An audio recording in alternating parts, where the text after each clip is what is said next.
Video కూడా release చేయడం జరిగింది. నేను చెప్పేది ఏంటంటే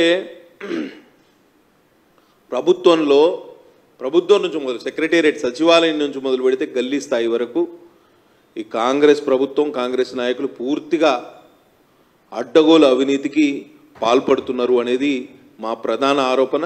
వాస్తవం కూడా అదే. ఇవాళ ఎక్కడ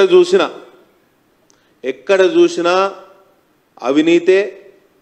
సచివాలయం దగ్గర నుంచి మొదలు పెడితే గల్లీ వరకు ఎక్కడ చూసినా అవినీతి కార్యకలాపాలు బాగా జరుగుతున్నాయి. దానికి మచ్చుతున్నకే ఈ చంద్రకళ యొక్క ఉదంతం బయటికి వచ్చింది. ఇది కేవలం బయటికి వచ్చిన ఉదంతం కాబట్టి దీని మీద సమగ్ర విచారణ జరగాలి, వాస్తవాలు బయటికి రావాలి. ఎన్ని చోట్ల ఈ అక్రమ వసూలు జరుగుతున్నాయి అనేది మనం వెలికి తీయాల్సిన అవసరం ఉన్నది. సాక్షాత్తు ముఖ్యమంత్రి గారి తమ్ముడే ఒక రాజ్యాంగేతర శక్తిగా అవతరించి అక్రమ వసూళ్లకు పాల్పడుతున్నాడు అనేది పవర్ కారిడార్స్లో ఉన్న చర్చ. ముఖ్యమంత్రి గారి తమ్ముడు అర్ధరాత్రి అపరాత్రి అని లేకుండా సెక్రటేరియట్లో కనిపిస్తున్నారు. ఏమన్నంటే లక్షలు కోట్ల రూపాయల బేరాలు చేసి ఇవాళ కాంగ్రెస్ ప్రభుత్వంలో ఎట్లయిందంటే ఒక ఫైల్ పుటప్ చేయడానికి ఒక అమౌంట్ మాట్లాడాలి, చెల్లించాలి. ఫైల్ మూవ్మెంట్ కోసం డబ్బులు ఇవ్వాలి. ఫైల్ మీద అప్రూవల్ సంతకం కావాలంటే మళ్ళీ డబ్బులు ఇవ్వాల్సిన పరిస్థితి. పూర్తిగా ముఖ్యమంత్రి దగ్గర నుంచి మొదలు పెడితే స్థానికంగా ఉండే గల్లీ స్థాయి కాంగ్రెస్ లీడర్ల వరకు అవినీతికి పాల్పడుతున్నారు. దీన్ని మొత్తం తెలంగాణ సమాజం అసహించుకునే విధంగా వ్యవస్థ తయారైంది అనేది మనమందరం ఆలోచించాల్సిన అవసరం ఉన్నది. ఇటువంటి చర్యలు పునరావృతం కాకుండా కట్టుదిట్టమైన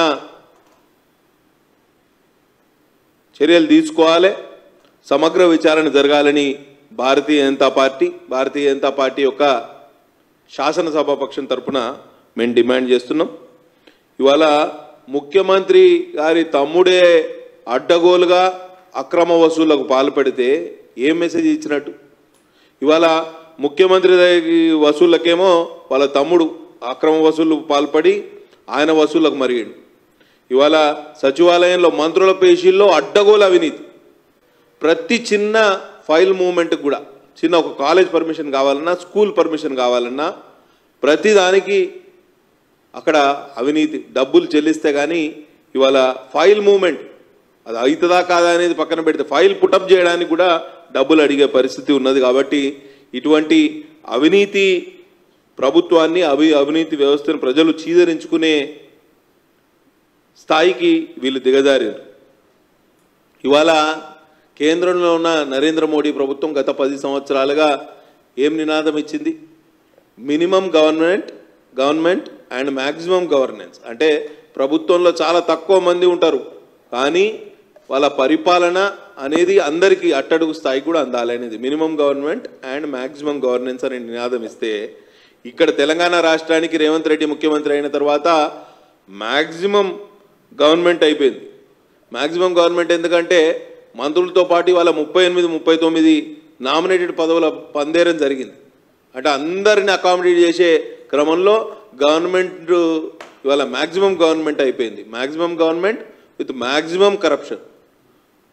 ఎవరి స్థాయిలో వాళ్ళు సంపాదన, మంత్రుల స్థాయిలో మంత్రులు, ముఖ్యమంత్రి స్థాయిలో ముఖ్యమంత్రి, అధికారుల స్థాయిలో అధికారులు, గల్లీ స్థాయి కాంగ్రెస్ నాయకుల స్థాయిలో వాళ్ళు. కాబట్టి మొత్తంగా అవినీతి పాప పంకిలంలో ఇవాళ ప్రభుత్వం కూరుకుపోయింది అనేది ఇవాళ మనకు అర్థం అవ్వాల్సిన విషయం. దానికి ఈ చంద్రకళ గారి ఉదంతమే బయటకు వచ్చింది. ఇది కేవలం బయటకు వచ్చింది. ఇట్లా వసూళ్లు ఏ పార్టీ జరుగుతున్నాయి అనేది మనం అందరం అర్థం చేసుకోవాల్సిన అవసరం ఉన్నది. పాపం ఈ చంద్రకళ అనే మహిళ ఒక హోటల్లో పనిచేస్తుంది. బిడ్డ పెళ్లి కోసం అప్పు తెచ్చి బిడ్డ పెళ్లి చేస్తే ఆమె దగ్గర నుంచి 7,000 రూపాయలు వసూలు చేసిన చోటు అనే ఆ Congress party social media convener ఎవరైతే ఉన్నారో ఆయన డబ్బులు వసూలు చేసి ఈమెకు కళ్యాణ లక్ష్మి చెక్ ఇప్పియలేదనేది ప్రధాన ఆరోపణ. దాని మీద ముఖ్యమంత్రి గారు స్పందించారు, అటు ఎమ్మెల్యే గారిని మందలించిన పరిస్థితి. అంటే మీరు చూడండి ఏ స్థాయిలో ఇంటెలిజెన్స్ ఆరా కూడా జరిగింది. అక్కడ ఒక రిపోర్ట్ కూడా తయారైంది. దాన్ని కూడా బట్టబయలు చేయాల్సిన అవసరం ఉన్నది అనేది మా ఆలోచన. తప్పకుండా ఇటువంటి ఏవైతే అవినీతి వ్యవహారం ఉన్నదో దీన్ని వెలికి తీయాలి, దీన్ని అన్నింటినీ ఎండగట్టాల్సిన అవసరం కూడా ఉన్నది. ప్రజలు కూడా ఇటువంటి అవినీతి కార్యకలాపాలకు పాల్పడుతున్న వ్యక్తులు, కాంగ్రెస్ పార్టీ నాయకులు కానివ్వండి, కాంగ్రెస్ పార్టీ గల్లీ కానివ్వండి, ఏ స్థాయి నాయకులైనా వాళ్ళ విషయాలన్నీ సోషల్ మీడియాను ఉపయోగించుకోండి. మేము పిలుపునిస్తున్నాం. ఇవాళ చంద్రకళ గారిలాగా అందరూ చైతన్యవంతులై ఇవాళ సోషల్ మీడియా ఉంది, ప్రతి ఒక్కరికి కెమెరా ఉంది, ప్రతి ఒక్కరికి ఇవాళ సోషల్ మీడియా యాక్సెస్ ఉంది. కాబట్టి ఇట్లా చంద్రకళ గారు ఏదైతే బయట పెట్టినరో ఇటువంటి ఉదంతాలు బయట పెట్టాలి. అట్లయితేనే ఈ ప్రభుత్వాన్ని మనం కట్టడి చేయగలుగుతాం. ఎందుకంటే ఒకవైపు వాళ్ళకు నెంబర్స్ తక్కువ ఉన్నాయని చెప్పి అడ్డగోలుగా ఎమ్మెల్యేలను కొనుగోలు చేసి ఆ పార్టీని లేకపోతే ప్రభుత్వాన్ని సుస్థిరంగా ఉంచుకునే ప్రయత్నం రేవంత్ రెడ్డి చేస్తున్నాడు. కాబట్టి ఇటువంటి పరిస్థితుల్లో ప్రజలకు సోషల్ మీడియా వేదికగానే వాస్తవాలు తెలిసే అవకాశం ఉన్నది. ఈ సోషల్ మీడియా లేకపోతే ఇది బయటికి వచ్చేదే కాదు. ఆమె వెంటనే ఒక వీడియో తయారు చేసి ఆన్లైన్ అప్లోడ్ చేసింది కాబట్టి ఈ విషయం బయటికి వచ్చింది, లేకపోతే ఈ విషయం బయటికి వచ్చేది కాదు. మళ్ళా ఎమ్మెల్యే గారు చంద్రకళ అనే ఆవిడతోటి మాట్లాడి మళ్ళీ ఇంకో వీడియో రిలీజ్ చేయించారు. మా తప్పేం లేదు ఇందులో. ఆయన ఏమంటారంటే ఎమ్మెల్యే గారు అంటారట, చోటు నువ్వు ఏమనం, నువ్వు మాట్లాడింది ఎటెటో పోతుంది, నువ్వు అట్లెందుకు మాట్లాడినావు, నువ్వు మళ్ళా మాట్లాడు అంటూ విప్ ఆది శ్రీనివాస్ మందలించడంపై విమర్శలు వ్యక్తమవుతున్నాయి. చూడండి ఏ రకంగా కరప్షన్ అనేది రాష్ట్ర స్థాయిలో జరుగుతుంది.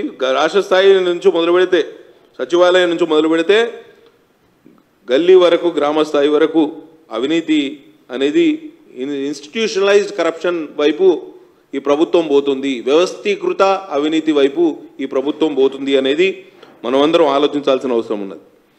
ఒకవైపు మ్యాక్సిమం కరప్షన్ వైపు ఈ గవర్నమెంట్ పోతా ఉంటే, మ్యాక్సిమం గవర్నమెంట్ ఉంది అంటే మంత్రులు ఉన్నారు, నామినేటెడ్ పోస్టుల మీద దాదాపు 38 కార్పొరేషన్ల చైర్మన్లు ఉన్నారు, అన్ని ప్రభుత్వ యంత్రాంగం ఉన్నది, మ్యాక్సిమం గవర్నమెంట్ ఉంది. కానీ మినిమం గవర్నెన్స్ ఎక్కడ పరిపాలన మీద పట్టు లేదు. ముఖ్యమంత్రి గారికి కానివ్వండి, అధికారుల మీద అజమాయిషీ లేదు, సూపర్విజన్ లేదు, ఎవరికి వారే యమునా తీరే అన్నట్టు వ్యవహరిస్తారు. ఎక్కడ గ్రామ స్థాయిలో కానివ్వండి, మండల స్థాయిలో కానివ్వండి, జిల్లా స్థాయిలో కానివ్వండి ప్రజా పనులు ఏవి కూడా జరిగే విధంగా వ్యవస్థ లేనే లేదు. ఎవరికి వాళ్ళు హీరోలు అనుకొని విచ్చలవిడిగా ప్రవర్తిస్తున్నారు తప్పించి ఎక్కడ వీళ్ళకి న్యాయం జరిగే పరిస్థితి లేదు. ఇవాళ minimum governance and maximum corruption వైపు ఈ ప్రభుత్వం పోతుంది. Maximum government, maximum corruption and minimum governance. ప్రభుత్వం పెద్దగానే ఉంది, అధికారులు ఉన్నారు, జీతాలు తీసుకుంటున్నారు, వీళ్ళు కరప్షన్కు పాల్పడుతున్నారు, అవినీతి పెద్ద తారాస్థాయిలో జరుగుతుంది. కానీ పరిపాలనకు వచ్చేవరకు ఎక్కడా పనులు జరిగే పరిస్థితి లేదు. కాబట్టి ఈ విషయం మీద మనం ఆలోచించాల్సిన అవసరం ఉన్నది.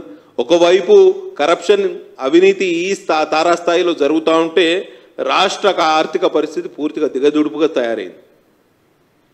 నేను నిన్నగాక మొన్న ఒక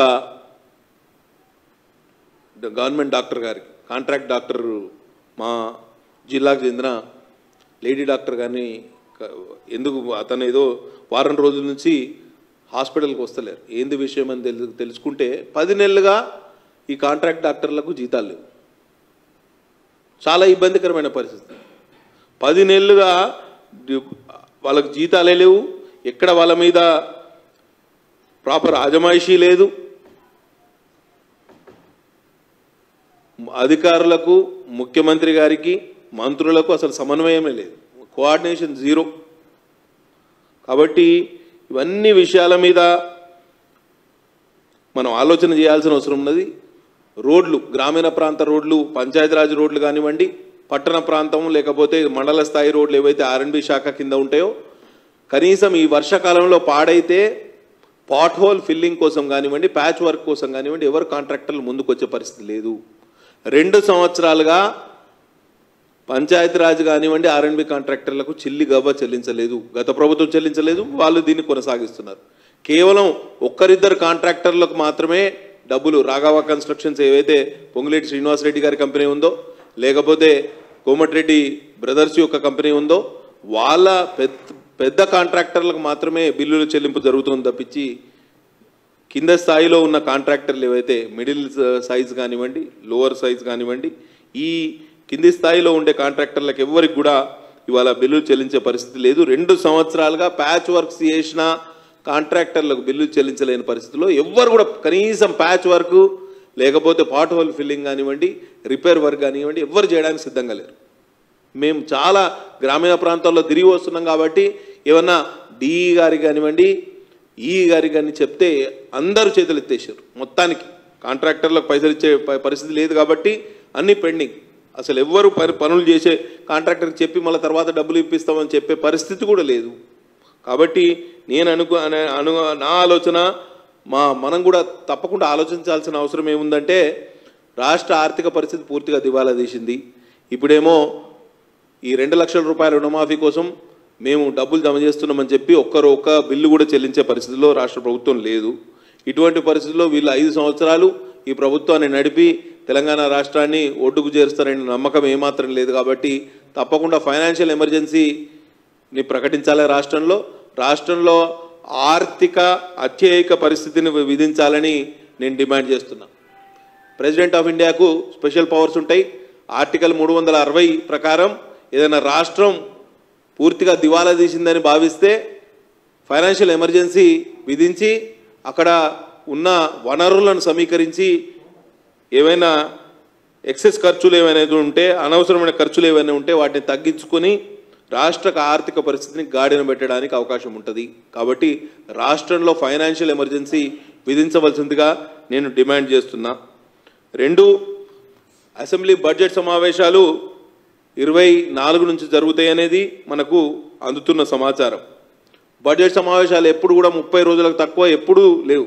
ఈసారి వారం 10 రోజుల్లోనే బడ్జెట్ సమావేశాలు ముగించాలని ప్రభుత్వం తలపోస్తుంది. దాన్ని అందరూ ఖండించాల్సిన విషయం. గతంలో కేసీఆర్ను దుమ్మెత్తిపోసే క్రమంలో రేవంత్ రెడ్డి గారు చెప్పారు, ఏమంటారు, మీరు అసెంబ్లీ సమావేశాలు నిర్వహించడానికి వెనకడుగు వేస్తున్నారని. మరి మీరెందుకు వెనకడుగు వేస్తారు? తప్పకుండా రాబోయే అసెంబ్లీ బడ్జెట్ సమావేశాలను 30 రోజులకు తక్కువ కాకుండా అసెంబ్లీ సమావేశాలను నడిపించాలని, అసెంబ్లీ సమావేశాలను సమావేశపరచాలని భారతీయ జనతా పార్టీ తరఫున, భారతీయ జనతా పార్టీ శాసనసభాపక్షం తరఫున నేను డిమాండ్ చేస్తున్నా. అన్ని సమస్యల మీద సమగ్ర చర్చకు అవకాశం ఇవ్వాలి. పరిష్కార మార్గాలను వెతకాలి. రాష్ట్రంలో ఉన్న ఆర్థిక పరిస్థితి ఏదైతే దివాలా తీసిందో దాని మీద చర్చకు అవకాశం ఇవ్వాలి. అందరి సభ్యుల వాళ్ళ సూచనలు స్వీకరించాలి. అంతే తప్పించి మేమేదో బడ్జెట్ గిలెటిన్ చేస్తాం, పద్దుల మీద చర్చ లేకుండా అన్ని ఆమోదింపజేసుకుంటామని గత ప్రభుత్వం ఏదైతే తొందర పెట్టిందో అదేవిధంగా మీరు కూడా తొందరగా సమావేశాలు ముగిస్తామంటే ఊరుకోవడానికి భారతీయ జనతా పార్టీ ఎమ్మెల్యేలు కానివ్వండి, శాసనసభాపక్షం ఒప్పుకోదు. తప్పకుండా బీఏసీలో కూడా ఈ విషయాన్ని మేము లేవనెత్తాం. బిజినెస్ అడ్వైజరీ కమిటీ ఏదైతే శాసనసభ సమావేశాల టైంలో సమావేశం అవుతుందో దానికి కూడా మేము చెప్పే ప్రయత్నం చేస్తాం. ప్రభుత్వం కూడా నియంతృత్వంగా వ్యవహరించొద్దు. గత ప్రభుత్వం ఏదైతే ప్రజలకు జవాబుదారీగా ఉండాల్సిన అసెంబ్లీ సమావేశపరిచి ప్రజలకు జవాబుదారీగా ఉండాల్సిన వ్యవస్థను ఈ ప్రభుత్వం కూడా కాలరాస్తే ఊరుకోవడానికి సిద్ధంగా లేం. తప్పకుండా ప్రభుత్వ అవినీతి పైన, ఈ కాంగ్రెస్ నాయకుల అవినీతి పైన, వీళ్ళ ఆర్థిక పరిస్థితి ఏదైతే దిగదుడుపుగా తయారై ఆర్థిక ఎమర్జెన్సీ వైపు రాష్ట్రాన్ని పయనింపజేస్తున్న ఏదైతే కాంగ్రెస్ విధానాలను ఎండగట్టడానికి శాసనసభ సమావేశాలను తప్పకుండా ఉపయోగించుకుంటాం. అన్ని విషయాల మీద చర్చకు పట్టుబడతాం. ఇదివరకే మేము క్వశ్చన్ అవర్లో star and non star questions ప్రభుత్వానికి చాలా వరకు క్వశ్చన్స్ పంపించడం జరిగింది. తప్పకుండా వాటి మీద చర్చ జరుగుతుందనే విశ్వాసం నాకున్నది. అట్లనే అడ్జర్న్మెంట్ మోషన్ కానివ్వండి, హాఫ్ అన్ అవర్ డిస్కషన్ కానివ్వండి, షార్ట్ నోటీస్ డిస్కషన్ కానివ్వండి, ఇంకా మిగతా 0 అవర్ మీద మాట్లాడడానికి ఏ అవకాశం వచ్చినా అన్ని అవకాశాలను భారతీయ జనతా పార్టీ 8 మంది ఎమ్మెల్యేలం తప్పకుండా ఉపయోగించుకుంటాం. ప్రభుత్వాన్ని ఎండగడతాం. మేము ఈ వారం రోజులు ఏదైతే అసెంబ్లీ సమావేశాలకు ముందుందో గ్రామీణ స్థాయిలో, పట్టణ స్థాయిలో, ఏవైతే నియోజకవర్గ స్థాయిలో, జిల్లా స్థాయిలో మేము తప్పకుండా ప్రజల్ని చైతన్యపరిచే కార్యక్రమం చేస్తాం.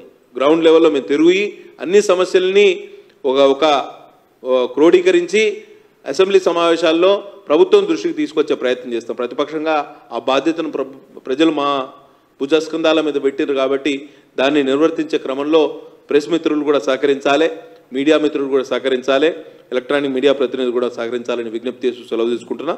బోలో భారత్ మాతాకి జై.